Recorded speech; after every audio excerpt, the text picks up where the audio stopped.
It's the Fellowship of the Geek Show, a weekly podcast about comics, the comic book industry, and other geek pop culture. Music courtesy of Manny the Martyr. And now, on with the show!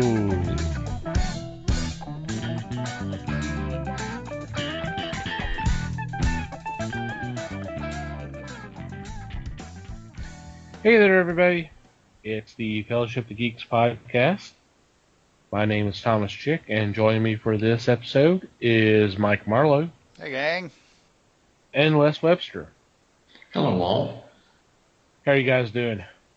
Yeah, doing pretty good. Getting through it. How about you? Doing all right. Hope everybody out there is doing okay. So what's been going on in your corner of the galaxy? Well, this week I actually had a few minutes to pop onto Netflix, and there was a documentary I had in my queue for a little while, and so I pulled it up and I watched a documentary called I Am Your Father. It came out a couple years ago, and it was about Dave Prowse, who, in case you've been living under a rock for 40 years and or missed our Star Wars episode a few weeks ago, Dave Prowse was the physique under the Darth Vader armor in the original trilogy. The story, I mean, it was partly biography, it was partly kind of telling his story. He'd been a very successful bodybuilding career. He was like Mr. Universe for a year or two back in the 60s, and had managed to slowly turn that into an acting career before this whole Star Wars thing came along. And it's also the story of how he kind of had his falling out with the Star Wars franchise. There were kind of lots of little things. And I don't want to spoil a whole lot of the thing. It's an interesting, if slightly sad, documentary. It's definitely worth watching. I was aware of it. I have not had the opportunity to watch it, but I am definitely interested.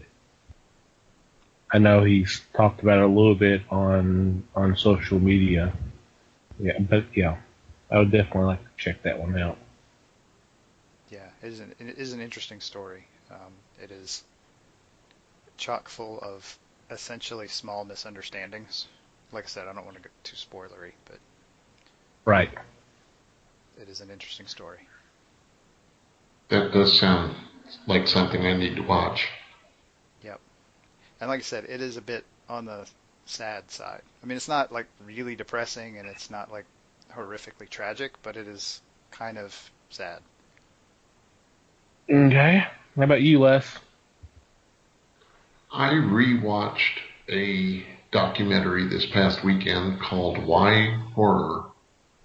It's a little film done by an independent writer, producer, director about obviously the topic of horror and why people react and what makes a person react in a different way than others. So it's pretty nice little 90 to 100-minute documentary, and it was enjoyable to see what his thoughts and processes were. Interesting. Yeah, I'm sold. Well, it's horror, so yeah. Well, I mean, sure, but... And it's horror and it's documentary. I mean, oh my God. Yeah, it's like almost my perfect movie. It's almost the big three right there. I was introduced to something. I was not aware this was being done, but it may have been going on for a while. But one day last week, a gentleman came into the store and went over to the role playing section, and he was checking out some of the books and stuff. And then he came up and started asking me questions about one of the games. And I said I hadn't played role-playing games in a long, long time, unfortunately, and that system I honestly have no knowledge of it, so I wish I could be more helpful. But he stood there and we talked a good 15 or 20 minutes, and come to find out that he is a DM, but the campaign they are running is a Facebook group. So they're not meeting in person on a regular basis, so like once a week or once a month, that kind of thing for 2-3 hours.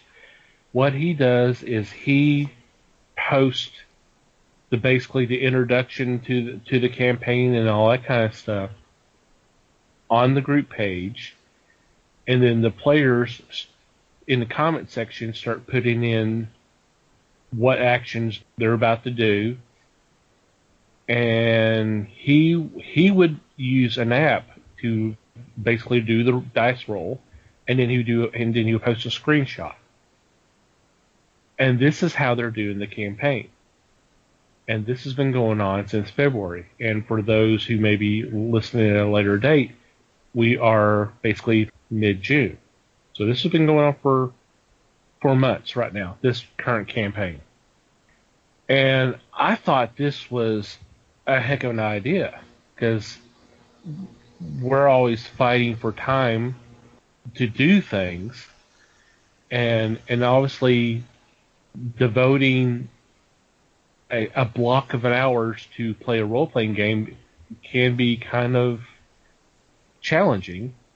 Just a So, bit. just a bit. You would know better than most of us there, Mikey.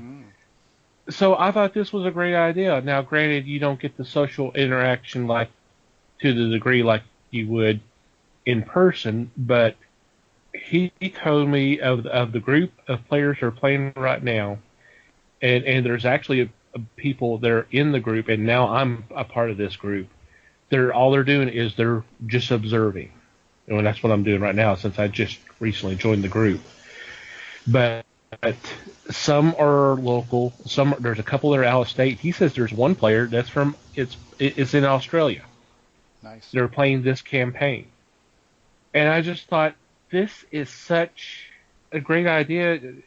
You kind of wonder if someone that's already been doing this before now, because it's kind of one of those that's a no-brainer. So, and we had a nice little conversation, and he says some of the players says that's the only reason why they log into Facebook is to play this campaign. So I thought it was really a cool idea, and it seems to be going okay so far. What do you think about that idea, Mikey? I'm not saying anything. I'm not saying anything for you to do, but just the whole idea. No. I think it's cool. I think it's a great idea. It is. I hate to go all preacher on you, but it is not kind of an original idea, but that's okay. It's a great for today. It's a great way to handle that idea. But play by mail has been happening for a long time. Well, yeah, and it's essentially the same concept. Yeah, well, and that's what I said to him. I said it's like chess players mailing moves. I mentioned that when we were talking to him. Mm-hmm. But just the fact that it's one thing when it's like a chess game or something like that, but this is a little bit more complex than a chess game. Not to say that chess is not a complex game. No. There's a lot more social stuff that goes on. There's a lot more interacting that happens. Right. For sure. That's what I was getting at. Yeah. So. And the next phase of this idea is it pretty much already in existence. It's a website called Roll20, and okay. it takes kind of the framework of Google Hangouts, and it builds kind of a whiteboard setup inside that, and it has a randomizer app set up in it, and basically you can run a campaign online with people all over the world. And then, of course, you mentioned it before on one of our prior podcasts of people streaming role playing games, where it's basically the same thing, where you got 5 or 6 people playing a campaign. That's more than likely D&D, and it's being streamed. So Right. yeah, I And mean, so you can do that using something like Roll20, and you could also just have a bunch of people in a room doing it. I bet there's some of both if you I'm sure. search it up on Twitch, and I'm sure there's different game systems that they're using. Speaking of which, what game system was this guy using? Or is that too much of a left field question? Well, no, I'm not sure if they were playing 3.5 or playing 5, but yeah, it's D&D. Okay, so it was D&D. Yeah, it's D&D. I can't remember if he said that they were still doing 3.5 or they had actually moved up to 5. I can't recall right now. Yeah, a lot of D&D people skipped over 4 because they just didn't like the system. But Right. anyway, that's Yeah. probably a topic for another show. Yeah. I've never heard. I don't hear anybody ever talking about fourth edition. So I played it for a few years, and we actually liked it. My group liked it. I mean, it was okay. definitely different from anything D&D had done before. There was I can see where one of people's big complaints was that it was almost too much like a video game, and I kind of can get why given the system. But I mean, I didn't have a problem with it. I thought it worked fine. It was it lent a certain simplicity. And then, of course, it's D&D, so they'll complicate it back up again, which they did over the course of like 8 years. But, you know, I thought it was all right. There were some interesting ideas in there. But again, probably another show. Right. But yeah, it's cool. Yeah, I thought it was a very interesting idea, and I mean, he let me join the group so I can kind of check it out, and I'm like, so so I spent some time trying to read, see what's going on and all that. So Yeah, I bet it's a lot of reading. yeah, very much a lot of reading, but hey, Nothing wrong with that, right? nope, nothing wrong with that. Uh, Before we get into this week's topic, I want to take a couple minutes to say thank you to our sponsors. First off, we want to say thank you to Peter Smitty of Alterna Comics and their Make My Indie digital catalog. By the time this comes out, we'll be very close to the summer edition. The summer edition should be coming out June 21st. That'll be awesome to see what new books are coming out. The catalog features previews, reviews, interviews for a bunch of publishers that do not get the visibility that you would through Diamond. Most of these are being offered through their own websites, that kind of thing. These are print comics, these are digital comics, these are also web comics. So if you're interested in checking out this catalog, which we would highly recommend you do, you can go to our website, www.thefellowshipofthegeeks.net, click on the sponsors tab, and there will be a link there, and through there you can get a free CBZ or PDF file that's free to download, and you can check it out. It's going to be interesting to see what's coming up for the summer. I'm looking forward to it. Yep. We also want to say thank you to Things from Another World for sponsoring the fellowship. Right now, through July 6th, you can save up to 30% off select Wonder Woman products. Hey, wasn't there a movie out recently with her? That's what I'm hearing. Yeah. Yeah, I think it's doing okay. So if you've seen the movie and it's got you interested in buying some Wonder Woman products, whether it's trades, comics, toys. They even got the tiaras and swords and all that kind of stuff. What you can do is while you're on the sponsors page, just scroll down and you can click on one of those images. That'll take you to the website. In addition to that sale that's running through July 6th, they have their evergreen deals such as 40% off comics, statues, toys, and general merchandise, 30% off select pre-order manga titles, and 50% off Nick and Denton comics and graphic novels. So, like I said, click on one of those images that are at the bottom of the page. That'll take you to the website. That'll let them know that we sent you their way, and take advantage of some of these great deals. Alrighty. I guess I need to go ahead and preface this. This is going to be somewhat of a downer episode, but we're going to try not to keep it down. We're going to be positive about this.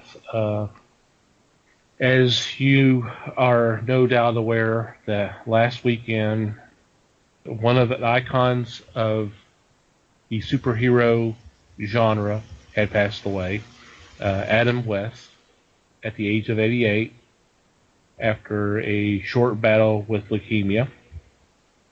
And I thought we should take some time to kind of reflect on his life and his career and what he's meant to the geek community. And Les, if you don't mind, I'm going to let you lead off. Especially since you are the big Batman fan, and of course that's what the role that most of us remember him as. You were watching the show back in the day. So Go ahead, say it live. Yes. So why don't you lead us off a little bit? Well, thanks. What I would like to look at first is his career prior to Batman. Okay. He was noted for appearances on television westerns. At that time, that was all on television. Westerns and crime shows, a few doctor shows, but not too many. Looking at the Starz Western channel, which I've become addicted to a lot of the day, I saw him in things like Maverick, Tales of Wells Fargo, Bronco, Cheyenne, Sugarfoot, and in fact he played the same role of Doc Holliday on those three programs. Those three were kind of intermingled with one another. You know, one spawned another, the second, which spawned the third. But he also did the Virginian, Bonanza, Gunsmoke. But luckily he was not just stuck in that mode. In dramas, he was on the TV show Grand Jury, Hawaiian Eye, 77 Sunset Strip. He also was in Perry Mason. He had a lead role in the TV series, or not lead, but he was the second lead in The New Detectives. He did comedy with The Real McCoys, Petticoat Junction, which spawned a couple of series itself. Bewitched. He was on The Outer Limits. And then in film, he was a co-star in Tammy and the Doctor, Soldier in the Rain with Steve McQueen. The Outlaws is Coming with the Three Stooges, and probably his most noted, the starring role of Robinson Crusoe on Mars. This all took place, these titles these programs all were prior to the beginning of Batman in 1966. When he came on with the replacement show of Batman, which started in, I believe it was January of 66, he defined a character that I'd been following for a decade and a half, at least. I was in high school at the time, and it was always a thrill to sit down and watch Batman twice a week. And as you know, even as it is shown now, then it was one episode on, I believe it was Wednesday night, and Thursday night was the closing episode. And you always wondered how he was going to get out of the problem. The writing was, at that time, was really witty. And the delivery was pretty spot on. It, if I may say, it redefined Batman. There are a lot of things that they took from the television show and incorporated into the comics, whether it be characters or just attitudes, to almost make you read the comic and put the voices of Batman, Robin, and the villains into the comics itself. I think it's a shame that Mr. West is gone now, because it was a huge influence he had, and he continued to have as that part in future programs. Everything from obviously the movie, Batman the movie, which was in '66, but you also had his television guest shot on the Milton Berle show, where he played Batman. He played, did he not do a segment of one of the variety shows as Batman? I believe he did a dance number at the first of the program in costume. And later, of course, I'll step down. You guys go ahead and step up, because there's just too many things to talk about. Yeah, and one thing that I think needs to be stated, for various reasons that Les will probably take personally. The shows, the TV, you're talking about his TV career before Batman. A lot of the shows that you listed were like some of the top-rated shows of the time. Right. I mean, these were not. He wasn't like working on these bottom-ass rated TV shows. He was working on shows. I mean, regular characters on shows that are like the most watched shows of the era. So, I mean, it's not like he didn't have a career when he got the Batman gig. He had steadily built a very solid TV career, and like you said, had been started to branch into movies. So, yeah, I mean, he was already pretty well known by the time Batman came along. Just a side note, have any of y'all seen The Relentless Four? It's an Adam West film. No. That one doesn't recall anything. It not only is it a Western, it is a spaghetti Western. It's an interesting experience. I didn't get too far into it because it was just really messing up with my mind. And the reason why I say that is, and for those who are not aware of what a spaghetti Western is a Western film that is filmed in Italy with a mainly Italian or European cast. And it's the same. If you're familiar with, say, The Good, Bad, and the Ugly with Clint Eastwood, Eli Wallach, and Lee Van Cleef, that's the spaghetti Western. Yeah, that's like the Uber spaghetti Western. That is the Uber one, yes. This is a spaghetti western starring Adam West. And reason why I said it was a weird experience was because it was all when they went in and dubbed all the Italian actors' lines to English. They also did it for Adam West, so you're not hearing Adam West when he's talking. Oh, that is weird. So, Because his voice is so iconic at this point. yes, exactly. You're expecting to hear that tone, and it's a more the guy that got is a little bit more of a traditional Western, and it is a total mind fuck. You're just going, that's not Adam West. What the hell's going Apparently to the point where you couldn't stand to watch it anymore. Yes, it was Wow. too. I definitely want to try it again. I definitely want to watch it again because I've heard it's a pretty good movie.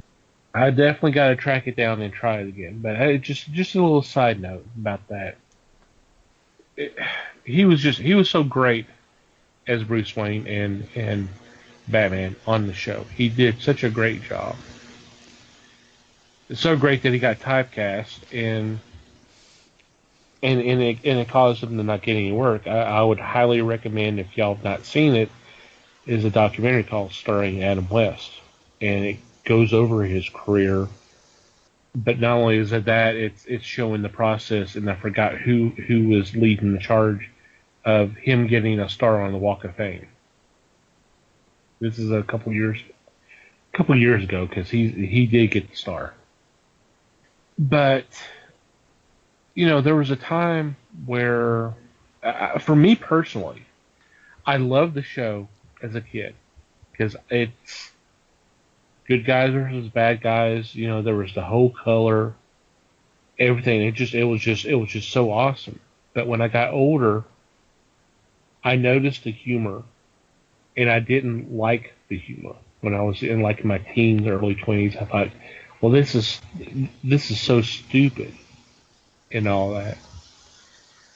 And then as I got even older, I turned around and said, "Oh, this is the most clever piece of writing and acting and everything that was. It was just it's. I've learned to appreciate it. It's such a great. It's so awesome. It's so funny because the day the news came down, I had gone to work, and as y'all know, I do work at a comic book store.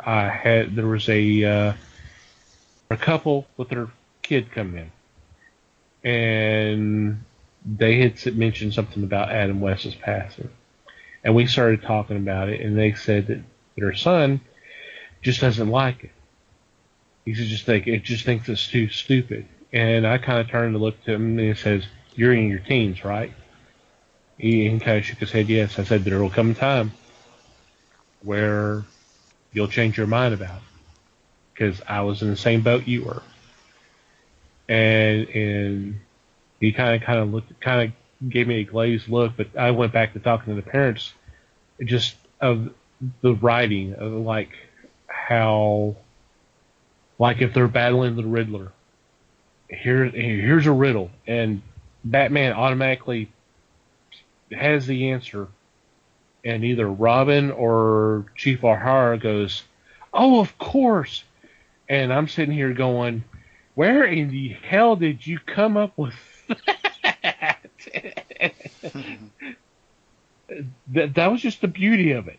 Yeah, it's almost in that way reminiscent of in fact, they probably very much pulled from the Basil Rathbone Sherlock Holmes movies from back in the True. 30s and 40s, because it's a lot of if you watch enough of those, uh, because I mean one of the things I dislike about those movies is that they really dumb down Watson quite a bit, and so it's always that, oh hey, yeah, that's oh yeah, that makes perfect sense now that you've explained it to me, because I didn't I figure knew it out you on did. my own, right? Right.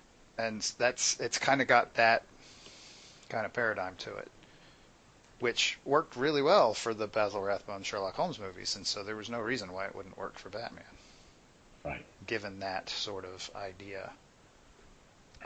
because they really played him as the detective. And I don't know how much.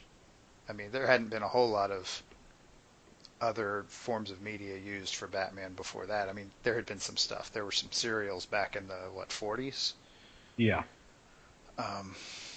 But beyond that, there wasn't a whole lot. There wasn't a whole lot of movies. There wasn't a whole lot of TV. I mean, like hardly Right. any, if any. And so in that time frame, this is obviously well before the deep dark Batman we started getting in the 80s, because this is before the 80s. The 60s is a totally different time. And this is actually the early 60s. This is pre-hippie movement. There's really only just at this point starting to be noise about even the civil rights movement. So you're still, even in 66, you're still kind of riding the cultural wave that's maybe 3 or 4 years old, because there's just a translation period there. The people who are writing TV shows in that time period, and even to an extent now, are not always right up with the times. So there's always a bit of a lag. And so what you're getting in the 66 is stuff that was from the early 60s, before a lot of the darkness started, before Vietnam became a thing, and before the civil rights movement started. And so it's a much kind of happier vibe. And Adam West was the guy who found the perfect way to play that. He just came in and played it solid. I mean, I don't want to say flat, because it's not flat. You can definitely see the wheels turning in there. But he played it so kind of smooth, and so even keel, and so serious, that it just, with all of the almost silliness going on around him, and it just worked. Right. It just worked. It did. Just some of the things he would say, you're going, how could he not break up saying these lines? Because some of it's just like, it's too cornball. It's like, yeah, he did an awesome job. He did. Right. And that served to bring a presence to the character, which carried on for a long time. I mean, even after, like I said, even after he wasn't really playing the role anymore, he's still, he's who people think of when they think of Batman a lot of times. I mean, I'll admit, obviously wasn't around when it was first on, but that was probably still my first exposure, because I wasn't really into comics as a kid. That was my first exposure to Batman. And so it's an impression for sure. I mean, just kind of like we were talking with Sir Roger Moore and the James Bond franchise. He was my first, and so there's a comparison there. All other Batmen are compared to that first one, which is a little strange because of the show. But if you take Batman out of the show, it's not as weird as it seems. Because, I mean, the show was kind of weird around Batman, but the way Adam West played it, he was kind of the rock in the middle. He was kind of the force of sanity in the show and in Gotham. And yeah, and so there's a certain amount of strength of will that's there in his performance that it really fits Batman way more than probably a lot of people realized even at the time. He was the stabilizing figure on Batman. As you stated before, Mike, everyone else went goofy, had foolish lines or ideas, yet he stood up and put the role under his arm and said, I'm going to run with this, and did a great job with it. He went on to do the role many more times on film, and never lost sight of it. Never lost sight of the fact that it was all tongue-in-cheek, yet he tried to play it as much a straight man as he could through the whole thing. And as a result, I thought it was very commendable. I want to talk about the other major role that a lot of people would identify him as. Of course, he played Adam West, the mayor in Family Guy. Mm-hmm. And that was a different role. that is a different role. That is a long ways away from the 66 Batman. Right. It is almost polar opposite. It is. The fact that, how do you want to describe it? What's the best way to describe it? He got to flip it over and become part of the crazy of the show. That's the best way to describe it. That he didn't get to do in Batman. He had to be the Rock. Well, in Family Guy, he didn't have to be the Rock. I mean, pretty much is no Rock, but he got to be the crazy. And I can only imagine he had a blast doing that. I'm sure he did. It of course, with the passing, there's been a lot of videos or people posting videos from Batman, but it was really fun going back and watching some of the clips of the Mayor West scenes, and then just some of the things he said and done, like the one where it was a parody of, what is the Perfect Storm, the one about the boat was out in the middle of the ocean during this big storm. Yeah. That was the parody where the Peter and the guys that's happened to them. So there's a scene where they're at the beach and they're doing kind of a eulogy and he's leading it, and he mentions the fact that they're in the Bible it's an eye for an eye. So he pulls out a knife and starts stabbing the water. He's just like, okay.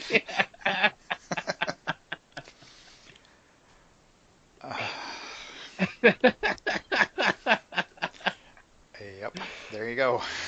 I mean, that's a perfect example of what the character was like. Mm-hmm. There was a TV series done with Adam West playing Batman called Legends of the Superheroes.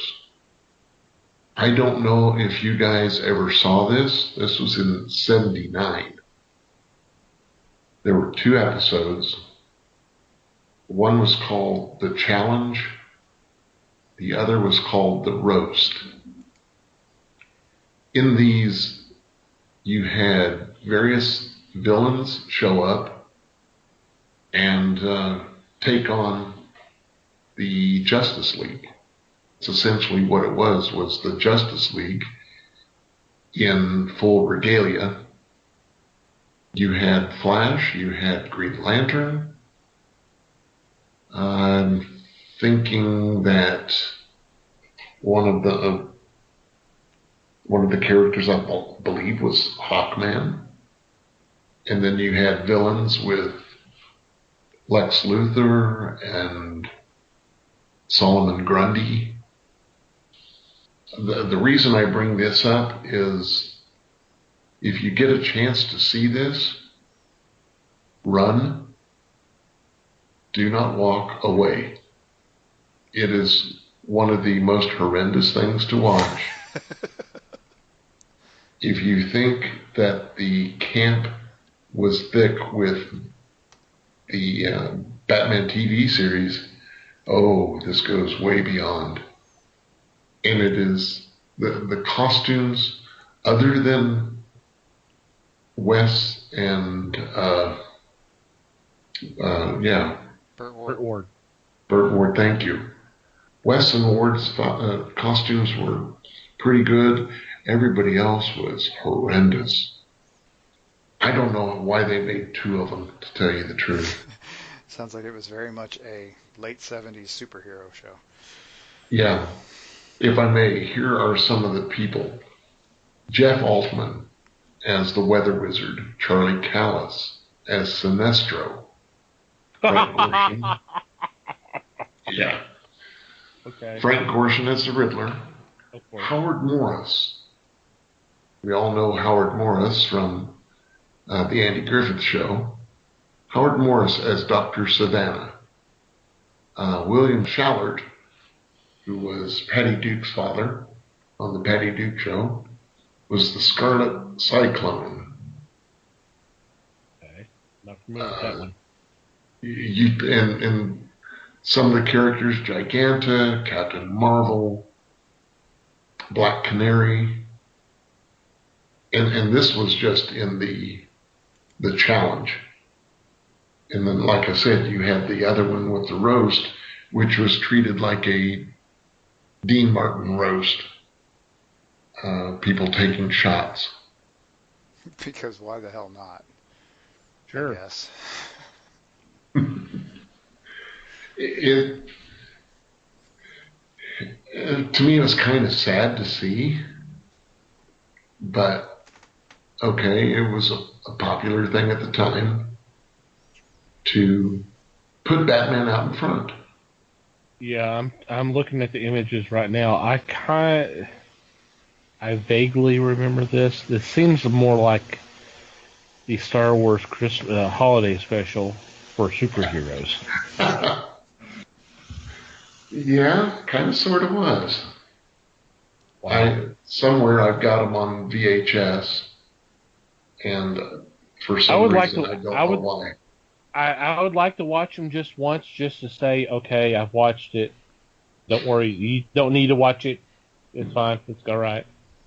I can now move on with my life. Yes. Yeah. What you need to do is take those VHS tapes and ship them to the Riff Tracks guys. There you go. Oh yeah. Yeah, that would do it. Looking at the second one, the roast, you have several people that reappear. Pat Carroll, comedian, plays Hawkman's mother. Oh God. Brad Sanders plays Ghetto Man. Wow. Okay. I don't think I even want to know what that means. Yeah, I don't think we want. Yeah, we probably don't want to go there. I don't think that's. It is pretty far-fetched. And this was starring a man that had done TV for so many years. The host was Ed McMahon. Well, I'm sure he got paid with Budweiser. Or something comparable, I hope. Budweiser or Alpo, one or the other. Wow. I guess that's possible. Yeah, I'm looking at these images. Charlie Callis as Sinestro. Oh my God. Okay. Is this or is this not forgettable?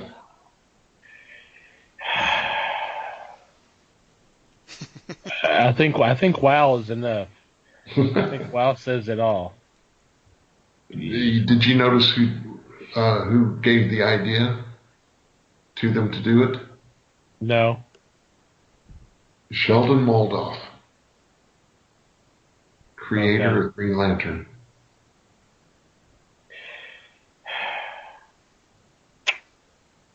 Okay. Wow. This is pretty sad.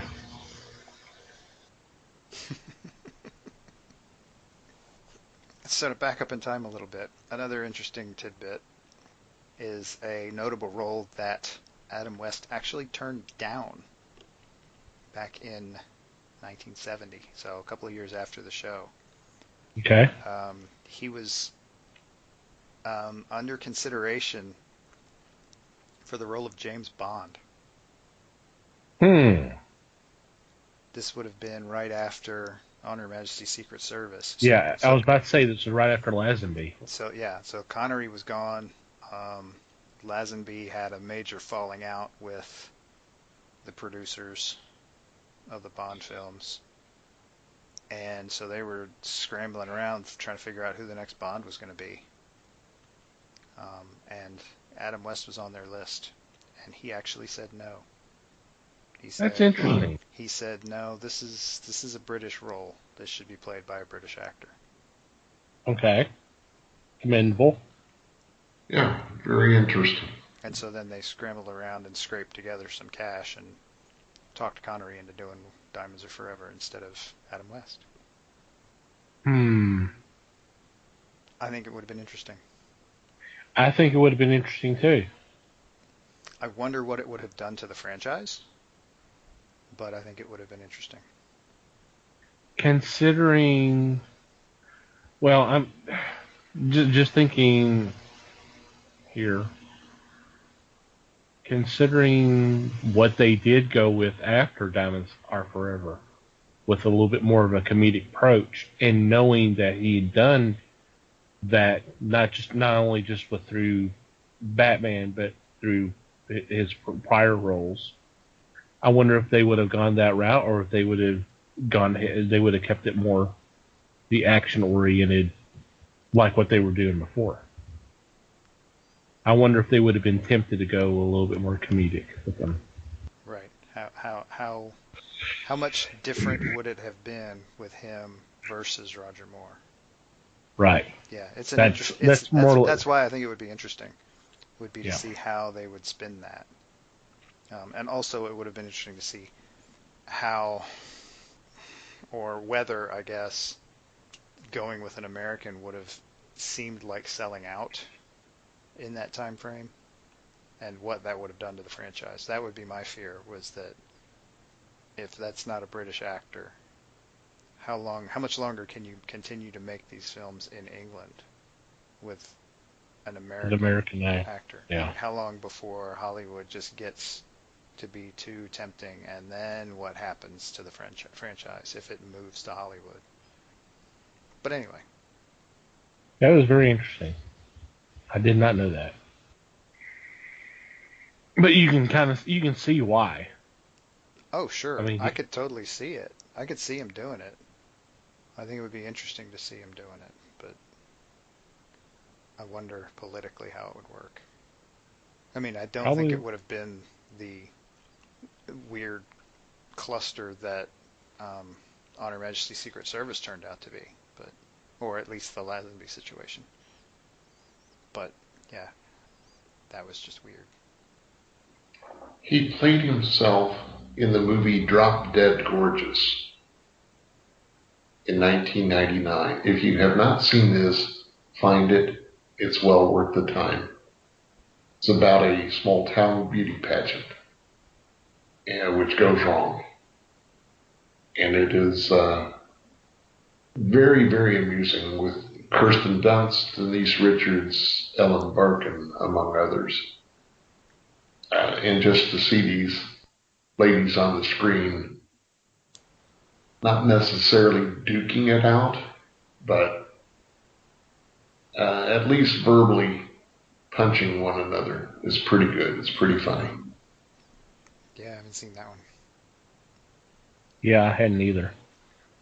I didn't realize he was actually the voice of Hercules on the Shazam program back in the 70s. That's kind of interesting. Yeah, I didn't know that either. How long did the Shazam thing last? The show was a couple of years, but not sure how long he was on there.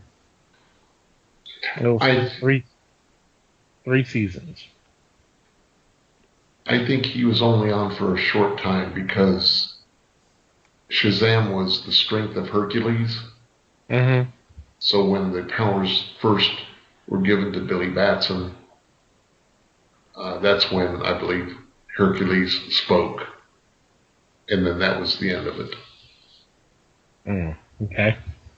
But he did a slew of voice acting.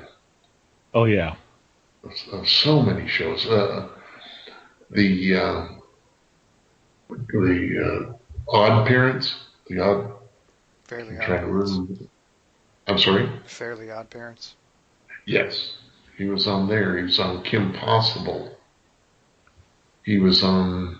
I remember his role on the Batman animated TV series, playing the Gray Ghost. Yeah, that was That was a good episode. that was a good episode, but just by itself. Right. I actually had run into on Twitter that day. I had run into somebody who said something about watching that episode, and my response to that was, yeah, if you're going to watch that today, bring a box of Kleenex, because I couldn't have done it. Yeah. I watched that episode a couple of months ago, and it was good. We'll put it that way. Yeah. It was a little on the sad side, to say the least. Yeah, to have watched it the day he passed I don't know. I don't know if I could have done that. No. And yeah, and he's actually been a part of quite a few of the various animated Batman ventures. Yes.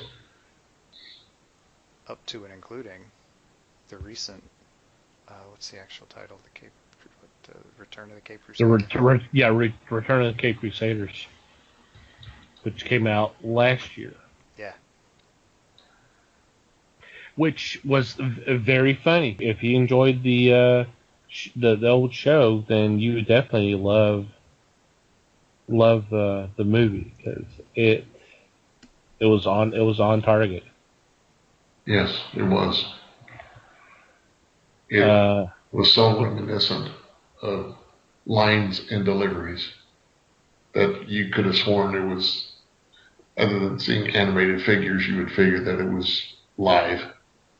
I recommend that title to most anybody. Well, I remember one scene in particular that, of course, the show kind of took poke at itself, but it definitely did in the movie, where there was this thing where Batman got hit the back of the head, and he looks up and he sees Catwoman, but he sees her in 3, but you're seeing the Julie Newmar Catwoman, you're seeing the Lee Merriweather Catwoman, you're seeing Eartha Kitt Catwoman, and I'm like, that's perfect. That was perfect. Yeah. That's great.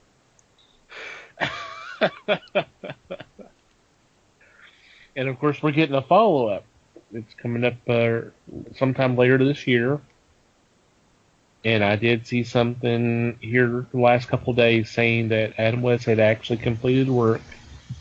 But it's a follow-up to the Return of Cape Crusaders called Batman vs. Two-Face, with William Shatner playing Two-Face. And yeah, this should be kind of delicious, I think. I'm down for that.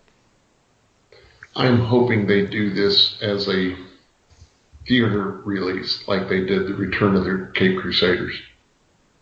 I think it'd be fun to have it on the big screen again. I don't know. I hadn't heard anything, but after this, I can't see them not doing it. I would hope so. I could see them just saying, "Hey, one final time, let's get Adam West on the screen, big screen." Yeah, I can definitely see them do that. So, a beloved icon is no longer with us, but he'll always be with us. true. Any final thoughts? He will be missed. Condolences to his family and friends, of course. Definitely. All right, with that, we will take a quick break and be back with our weekly picks.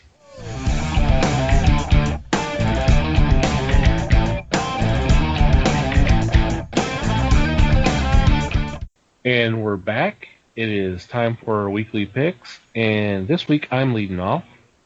And for my first pick is The Chair, #1, from our friends at Alterna Comics. This is written by Peter Smitty, with art by Peter Smitty and Kevin Christensen. It's going to be interesting seeing this broken up because all I've ever read it was as a graphic novel. And it's the story about a man who's on death row and claims that he's innocent, and he's in this prison where his fellow inmates are being brutally murdered by the warden and the guards. So, but and this was actually made into a movie, which I would love to see the movie. I would love to see. There was an opportunity for me to see it a few months back when there was a limited showing here, and I didn't get a chance, and I kicked myself for not going. But this was a great book, and I'm glad to see it in comic form or in printed form. And this is newsprint, and it's actually only going to be $1, so it's a heck of a deal. So, yeah, is it 3 issues or 4? most of the limited series, have been 3 issues. I would say it's going to be 3, but it could be 4. Yeah, I can't remember. I can't remember right now myself. So, I highly recommend that one. Not only because they're friends, but it's a really good story, and the visuals. It's a dark book. It's a dark book. It's a very unique visual experience, and I mean that in a good way. It's definitely something you're not familiar with, and that's cool. So definitely check that one out. Mikey, you're up next.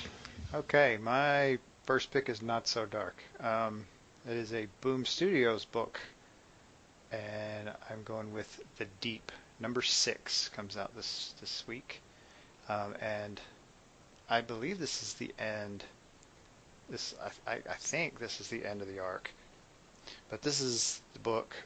This book is the story of a family of ocean explorers, and they've got some really cool tech, and they've got some really good relationship dynamics, and it's a lot of fun. This book is a lot of fun, and I actually did not know this, but it is also an animated series which just hit Netflix.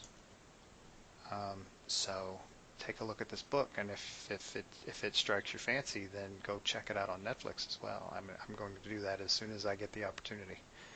I didn't know anything about the animated series until the book came along, and the book's written by Tom Taylor, who I've enjoyed his work in other books. He's currently writing the new Injustice comic for DC Comics that's based off the video game. Like his writing a lot. This book has been really good. I agree with you. And another one you should check out. Yep. Les. From Dark Horse Comics comes The Strange Case of the Disappearing Man, #1. This is written by Cole Haddon. The illustrator is Sebastian Cabral. Cole Haddon is the writer of the Dracula TV series, so he may have an idea of what he's doing here. In this story, an inspector of Scotland Yard, Thomas A.D., has already had a run-in, we'll say, with Edward Hyde and Jack the Ripper. But now comes a case where he is drawn to a gentleman that has a quest to experience life in various ways, new ways. 80 becomes a follower and is being led down a path that may do him danger. And what intrigues me is this one is going to feature Dorian Gray, Mr. Hyde, and the Invisible Man, among others. This one is in my wheelhouse. You've got the crime, you've got monsters, let's just let them loose and go for it. Sounds pretty cool to me. Yeah, I'm kind of psyched for this one too. This sounds pretty cool. I'm up again, and my next choice is from DC Comics. It is Batman 25, written by Tom King with art by Mikhail Hanen. I'm sorry, I butchered. Seems like I always get names where I butcher. I apologize for that.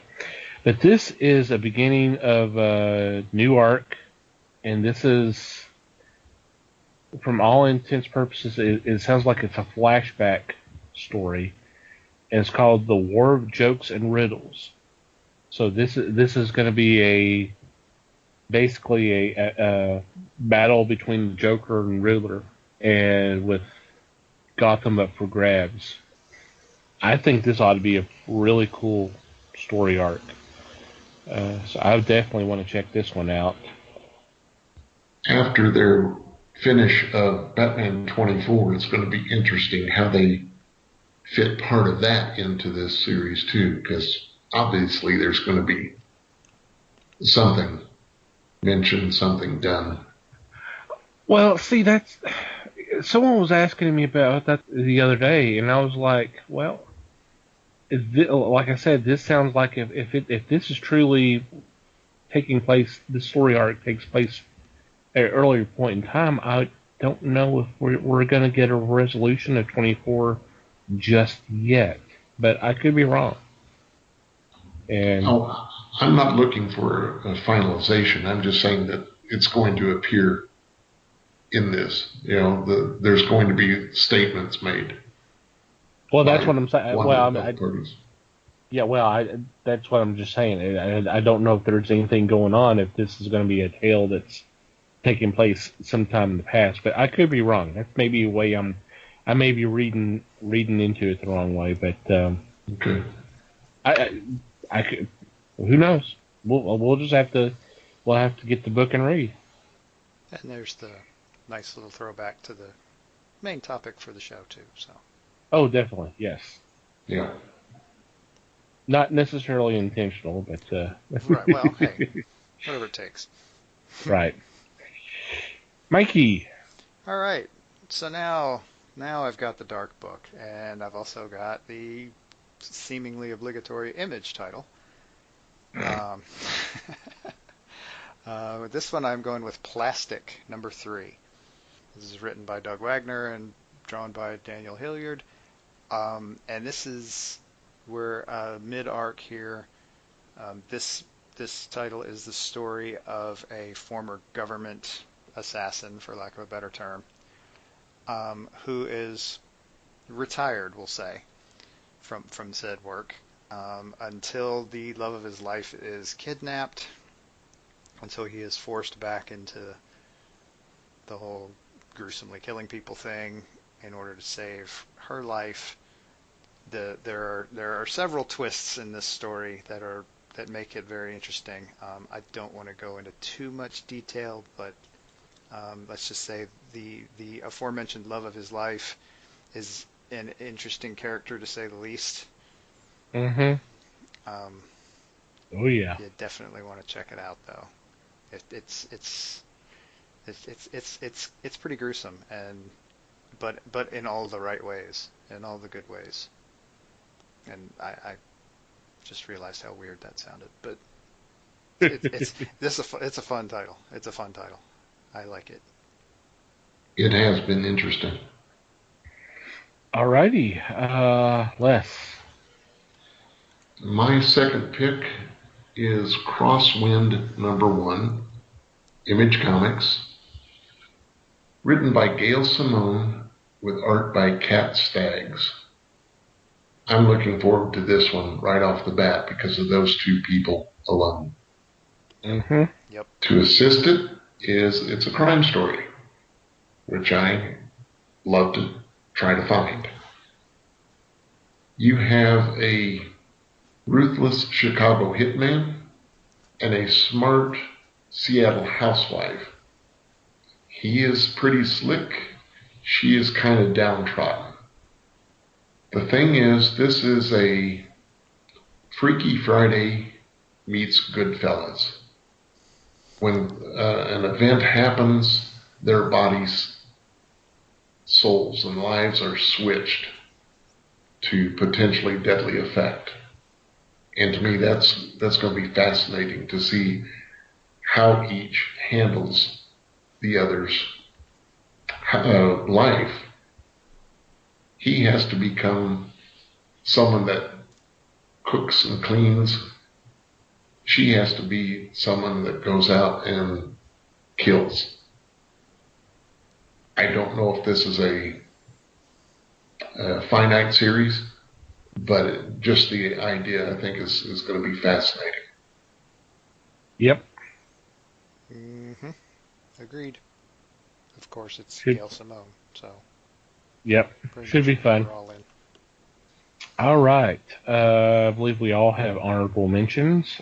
My honorable mention is from DC Comics. A lot of DC love this week.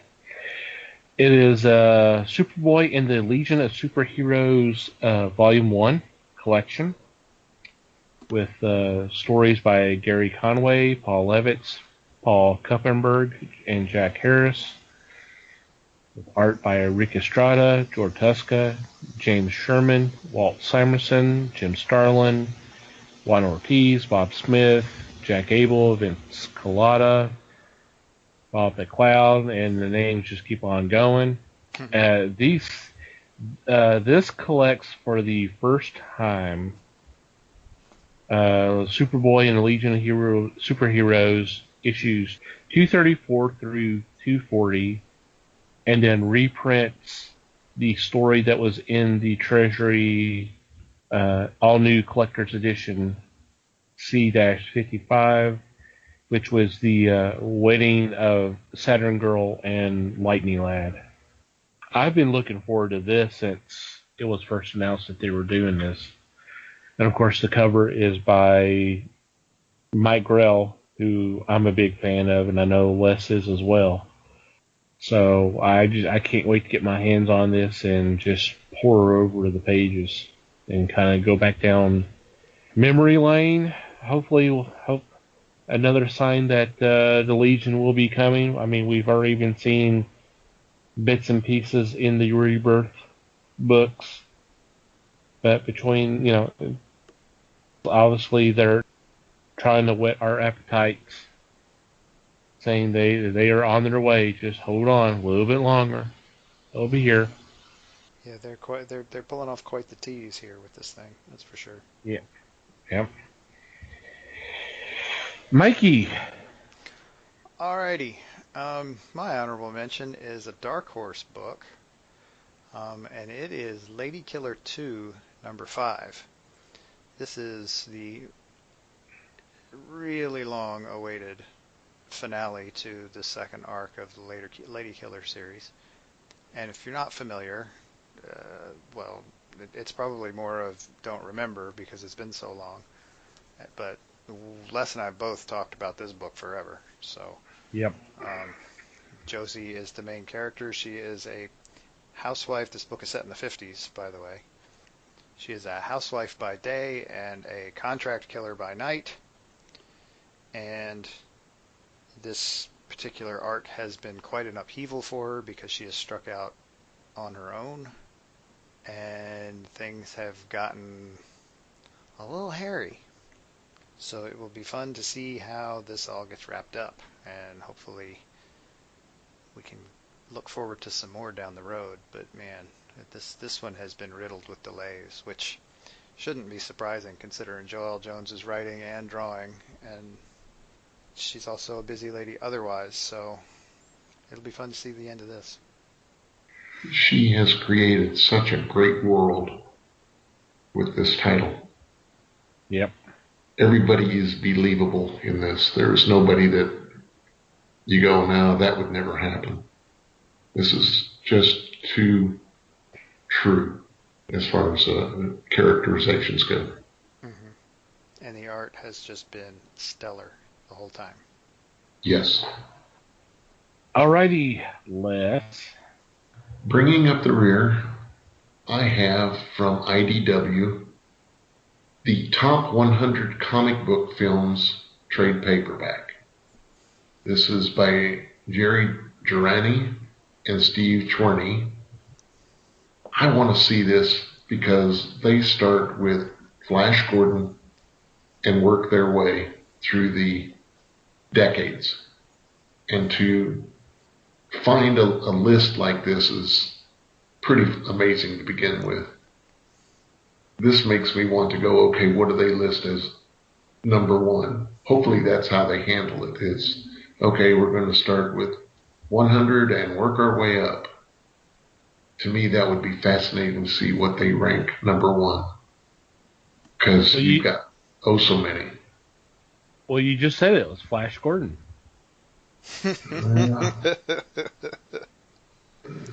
I'm talking the super serials, not that. Oh, okay. Not the Abomination. But yeah, it would be cool. It would be a cool read. I think so. Oh, totally. And just see how it progresses. Yep. Sounds like fun. Alrighty. Any special mentions this week?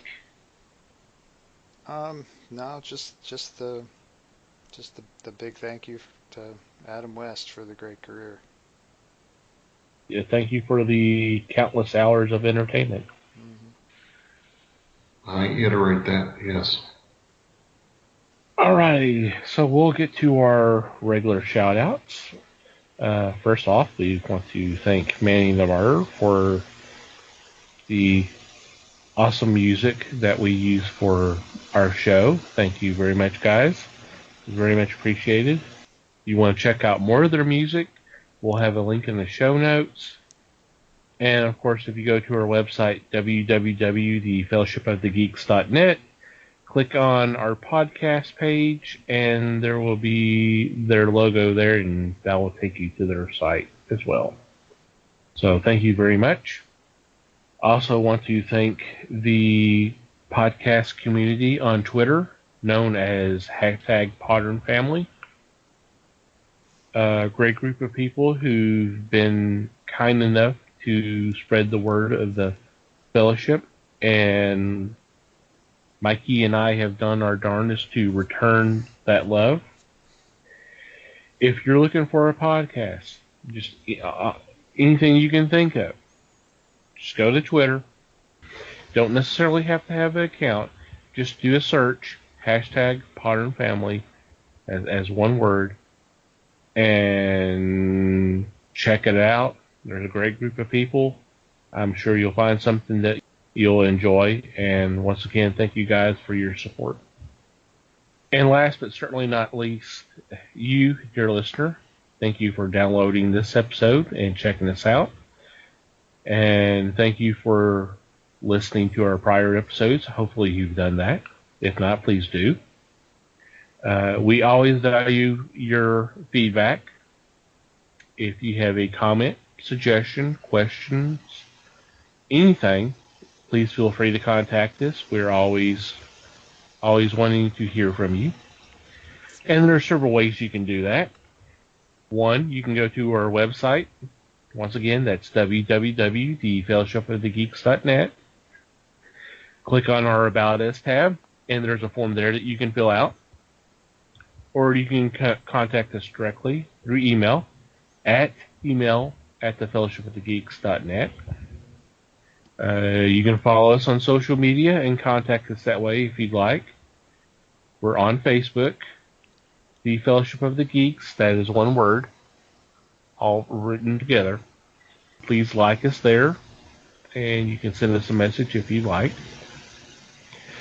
Obviously, we are on Twitter, at Fellowship Geeks. Feel free to follow us there and send us a message if you'd like.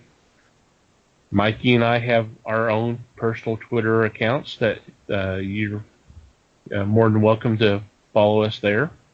Mike's at Mikey Geek, and mine is at TomTCGeek. Feel free to follow us and just do a shout out, and we'll return the pleasantries.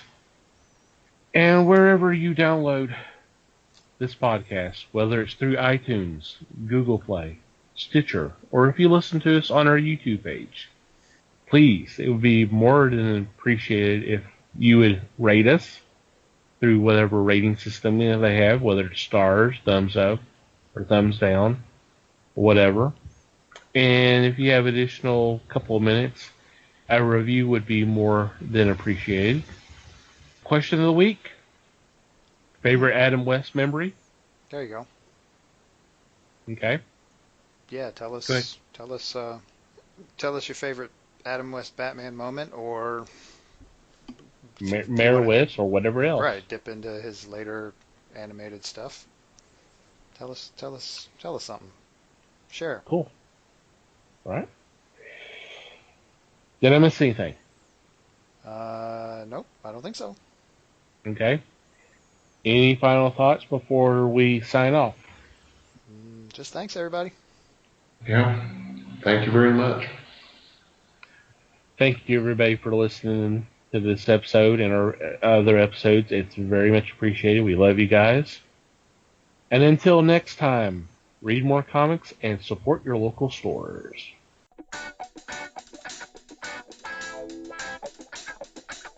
We thank you for listening to the show. Comments, suggestions, and questions can be sent to email@thefellowshipofthegeeks.net. You can follow us on Facebook at The Fellowship of the Geeks and on Twitter at Fellowship Geeks. Until next time,